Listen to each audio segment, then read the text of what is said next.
again, Hawks playing the second night of a back-to-back. Knicks coming in hot off of Christmas.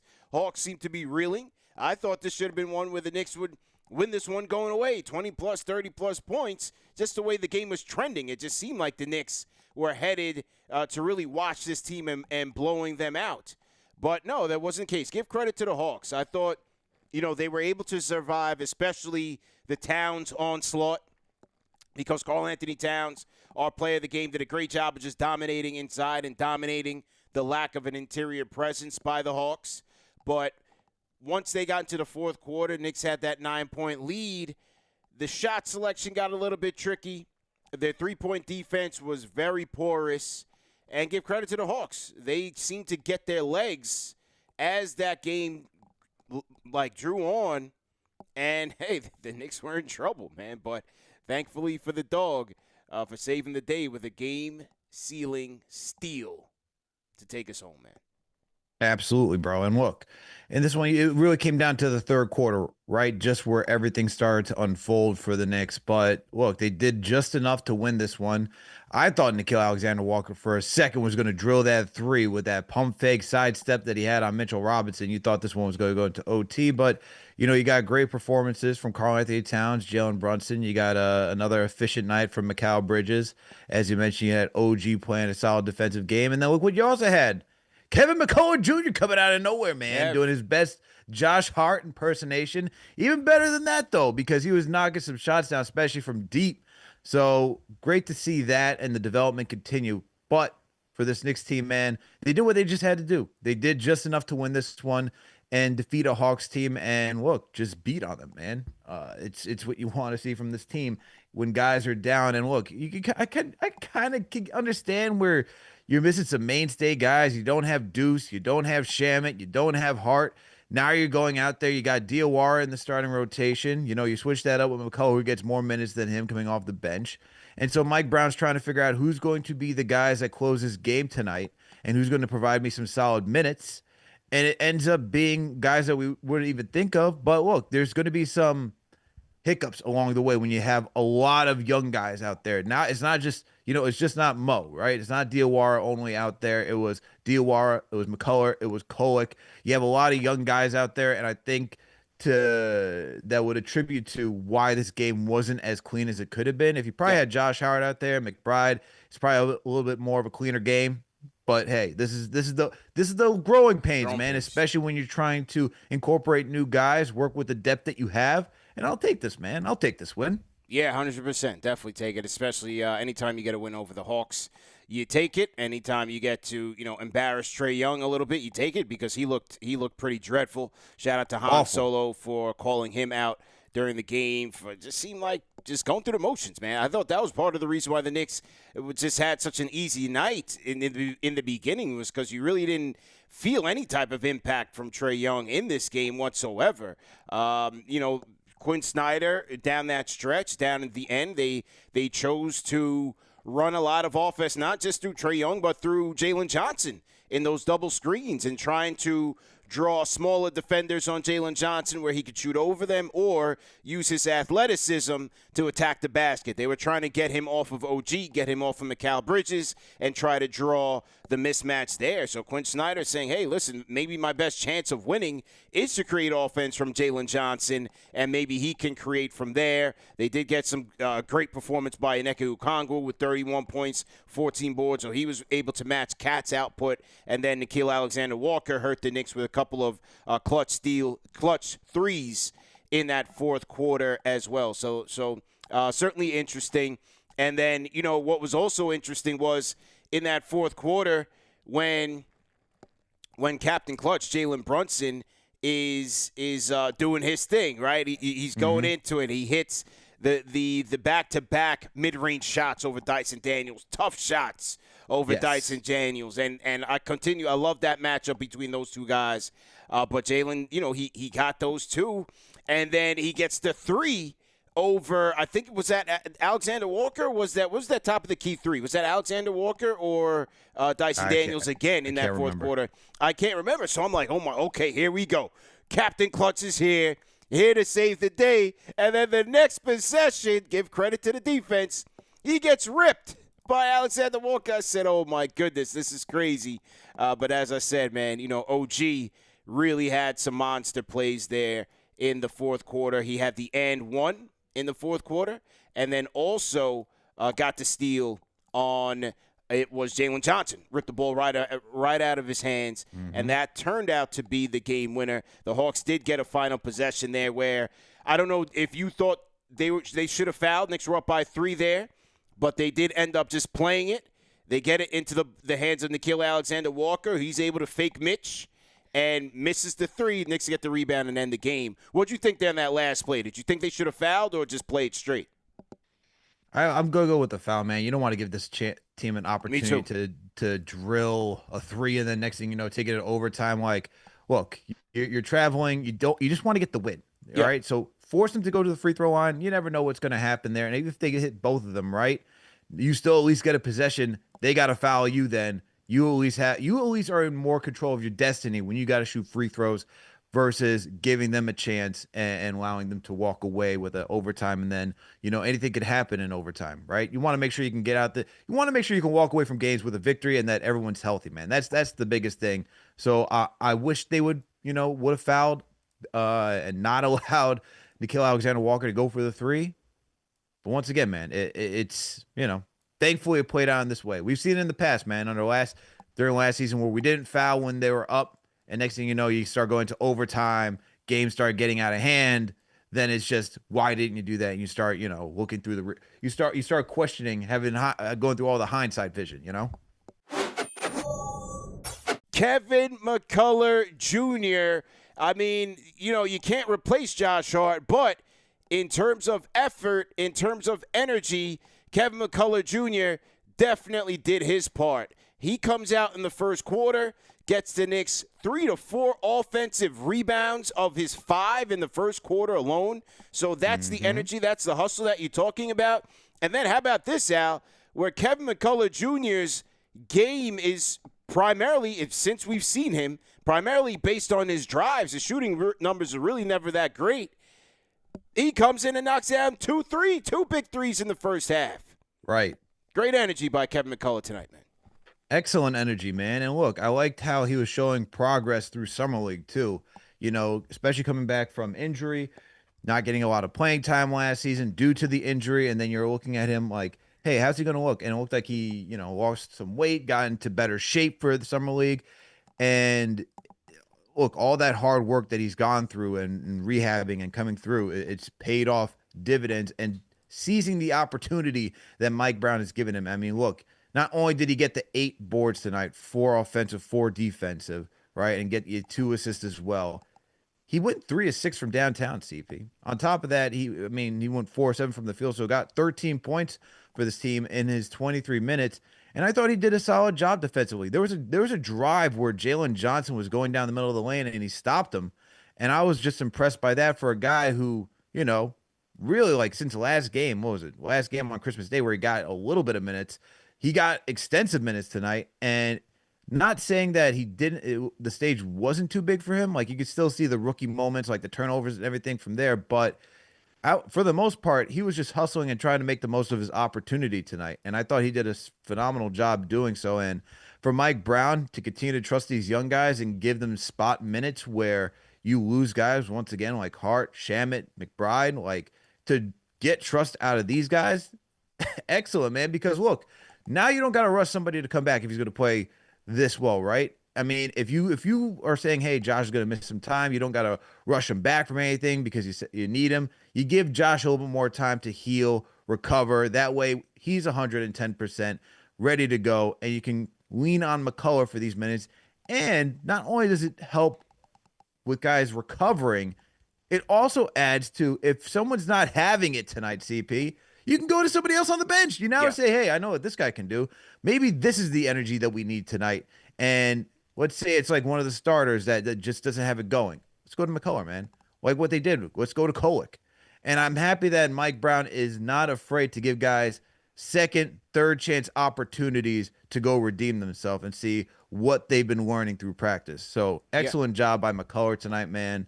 It's not going to pop off on, in the box scores, but excellent job, man. Yeah. If you watched how he played tonight, phenomenal effort. Yeah, well, the offensive rebound certainly should, because, like I said, that's a big indicator. It's one thing to have a rebound fall into your lap on the defensive side, but on the offensive side, a lot of times, especially on the offensive rebounds, when you watch Mitch and some of the better offensive rebounders, that's going to get it. You're going to get it. You're going to get it in traffic over multiple people. So, the one where he tumbles into the Knicks bench just to save the offensive rebound, then gets rewarded for the three. I thought that was a signature play from him. And then even the corner three where on the Bridges drive and late in the third quarter, I believe it was, either late third or early fourth, that corner three, man, torching the Nets. And like I said, and this is the first game where we saw, first pro game where we saw from Kevin McCullough, where he was knocking down threes very well. Right. And because even, I mean, look, you could grade the summer league competition in however you want. I don't know if this was a game where you were at with me, where he dropped 36. Yes. But those are all attacking the basket. Yes. So I'm like, damn, I'm seeing Kev shooting threes out there. But overall, just moving a lot better than last year. The energy that he provided with this team. And that's a breath of fresh air for this rotation. So, great job. He talked about it on the telecast. He didn't know his number was going to get called or that he was going to play this many minutes. But they talked about the fact that Josh Hart challenged the young guys in Minnesota to step up and help this team. And he took on the challenge. Great job by young player, man. How about the play of the game tonight in Karl-Anthony Towns? I thought Karl was sensational in getting the Knicks his win tonight. And Karl would finish with 36 points, 15 boards, only 2 turnovers out, 5 offensive rebounds, 17 of 18 from the free throw line. And that's where – Good Lord. That's where I really want to focus on, because to me, that just told me the mindset that Karl-Anthony Towns was coming in with this game. No Porzingis. Even with Porzingis, the Hawks are severely undermanned at the center spot, at the big man spot.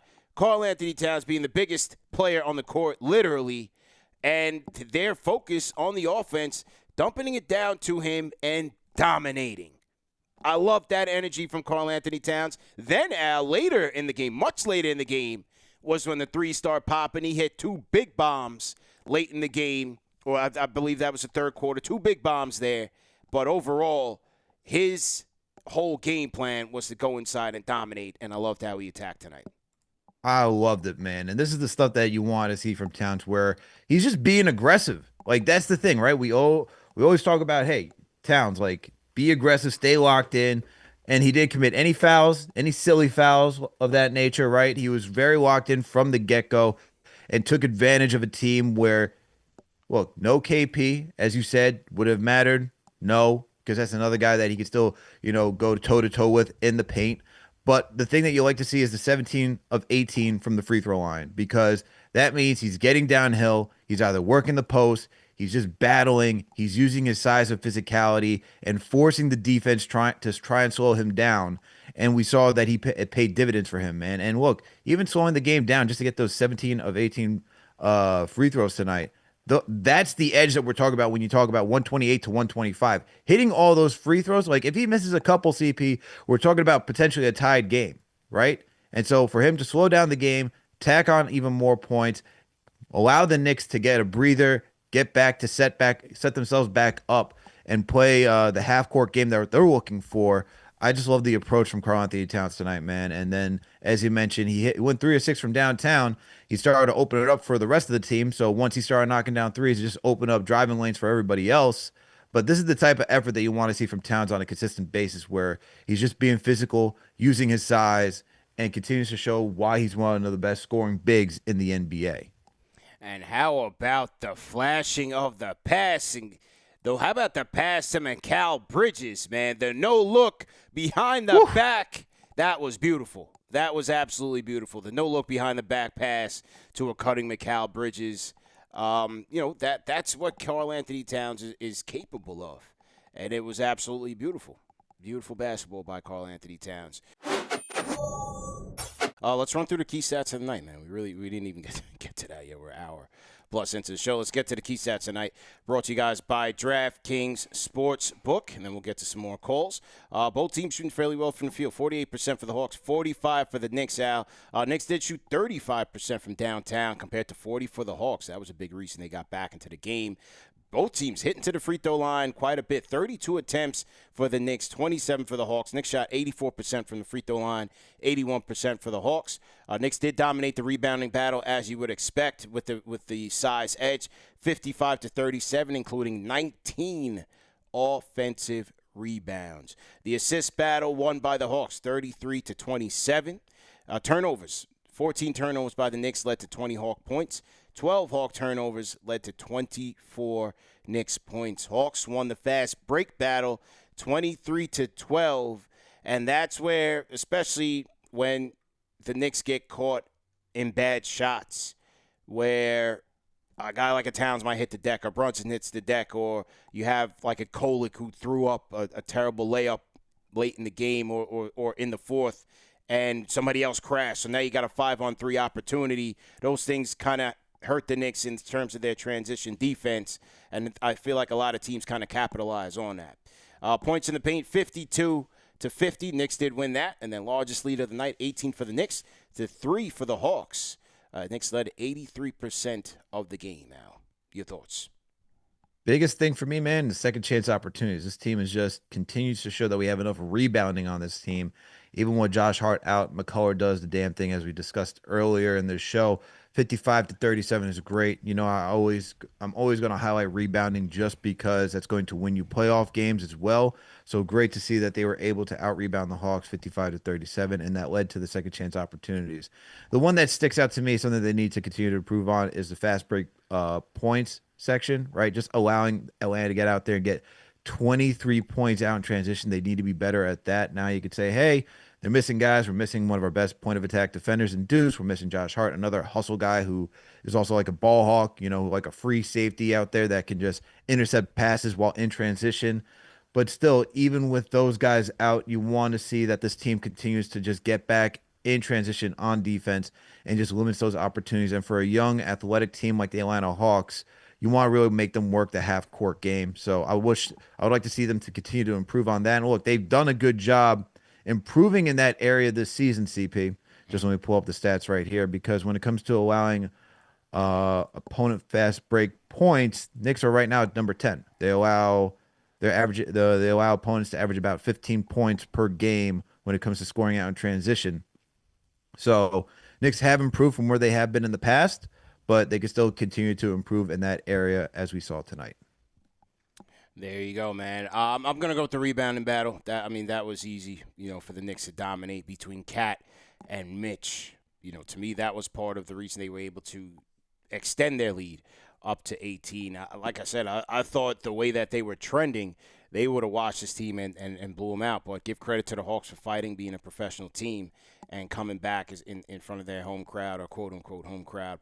But either way, I'm going to go with the rebounding battle. To me, that was key here for the Knicks. But also the fast break, where the Hawks really dominated there. I just like to see the Knicks just get a little bit better in terms of their transition D. And like I said, part of that is just having the numbers disadvantage when they get caught in tough situations offensively. But sometimes even on makes, teams are running on the Knicks and running to score. So that continues to be a weakness, a carryover from the Tibbs era that I'd like to see them clean up. But either way, great job overall and a solid win. The key stats of the night, Al, brought to you guys by DraftKings Sportsbook. Salute to our guys at DraftKings Sportsbook for sponsoring tonight's show. And listen, man, the holidays are here, and whether it's Brunson, it's Towns, it's Tyler Kolek, whoever you like, man, DraftKings Sportsbook, an official sports betting partner of the NBA, is where you want to be. Don't forget, DraftKings has your back with early exit. If your player goes down in the first half, you still get paid in cash. All right, so shout out to our guys at DraftKings for that exclusive perk. All you have to do is download the DraftKings Sportsbook app, or go to DraftKingsSportsbook.com and use our code KFTV. Bet $5 and get $200 in bonus bets if your bet wins. If you have a gambling problem, call 1-800-GAMBLER. In New York, call 877-8-HOPE-NY or text HOPE-NY. That's 467-369. In Connecticut, help is available for problem gambling. Call 888-789-7777 or visit ccpg.org. Please play responsibly. On behalf of Boot Hill Casino and Resort in Kansas, pass-through or per-wager tax may apply in Illinois. 21-plus age and eligibility varies by jurisdiction. Void in Ontario. Restrictions apply and must win to receive bonus bets, which expire in 7 days. Minimum odds required. For additional terms and responsible gaming resources, see dkng.co/audio. Once again, this is for a limited time offer. This game today was Mike Brown's interview when he showed up to the Knicks. Give me a roster, and I will do my best. Point blank. You know what I mean? It's I needed us to win this game because I don't mean to disrespect the legend because he's a legend. But I'm never calling him Dominique Wilkins ever again. His name to me now is Dummy Nick because the entire game. Nah, for real. What happened? Did y'all listen to this dude? No. Did y'all listen to him? We listening on MSG or we listening to CK on KFTV. I'm in the West, and I have to watch it on NBA TV. My goodness. Anybody who's in the chat can attest to this who had to listen to Dummy Nick tonight. It was terrible. He came off like he didn't do too much research. It was basically like Karl-Anthony Towns might as well be the biggest bum in America. Every single time he was going in on the Knicks, especially Karl-Anthony Towns. So for the rest of my life, it's Dummy Nick going forward. Anyway, back to the game. It is amazing to see. I appreciate you. You already know I appreciate Leon Rose and his team, but I'm glad Mike Brown is daring. He's trying things, and it's giving results. McCullar could come out tomorrow and shoot 0 for 100. Right? It's still a learning process, but it's good to see that these kids are being given chances to at least showcase what they can do. Because if you have an NBA jersey, you've been screened and proven that you can do something in the league, especially in this tight budget second apron league. You have to use your roster, and I'm so appreciative of Mike Brown trying things. I think he's kind of figuring out that, okay, Brunson and Cat, we still got to figure that out. But as we're figuring that out, let me get, Kolick and Towns running some plays and, just kind of figure things out as we go. But I needed us to win this game tonight because I wanted the kids, I wanted their efforts to be rewarded. And I'm so glad we won this game the way we did. And finally, Trae Young, respect. I would never disrespect you, but I'm sorry. It's over, bruh. He looked terrible. It's a wrap. It's a wrap. It's a wrap. The Hawks were winning before he got back, and I think they have 6 losses now? In a row? Yeah. They're gonna pack him up game. Eventually, yeah. Yeah, he's looking terrible. He's looking terrible. But phenomenal game. I'm so glad we won this game. Shout out to Leon Rose. Shout out to Mike Brown. Shout out to the captain, because when things started getting tight, I know he did have that little turnover at the end, but he showed up and said, let's shut this game out. Did his thing. This is one of my favorite wins this year because I needed us to win this game.